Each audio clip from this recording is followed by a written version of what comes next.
गेल्या आठवड्याभरापासून राज्यातील अनेक भागात पावसानं जोरदार हजेरी लावली आहे.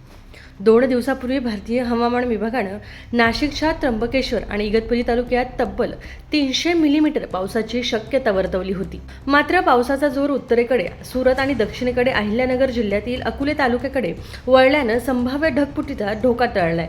दरम्यान नाशिक शहराला पाणीपुरवठा करणाऱ्या गंगापूर धरणाच्या पाणलोट क्षेत्रात संततधार पाऊस सुरू असल्यानं गोदावरी नदीच्या पाणी पातळीत लक्षणीय वाढ झाल्याचं पाहायला मिळतंय. रात्री काही वेळ पावसानं विश्रांती घेतली असली तरी सकाळपासून पुन्हा पावसाचा जोर वाढला आहे. गोदावरी नदीच्या पुराचा संकेत मानल्या जाणाऱ्या दुतोंड्या मारुतीच्या गुडघ्यापर्यंत सध्या पाणी पोहोचलंय.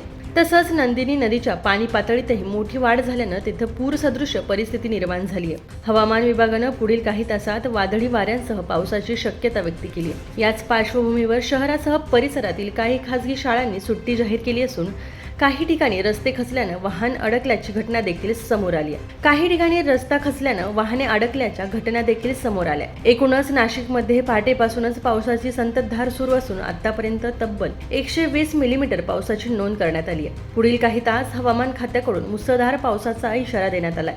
त्यामुळे आवश्यक काम असल्याशिवाय नागरिकांनी घराबाहेर पडू नये असे आवाहन जिल्हा प्रशासनाकडून करण्यात आले. नवतेज महाराष्ट्र ब्युरो नाशिक.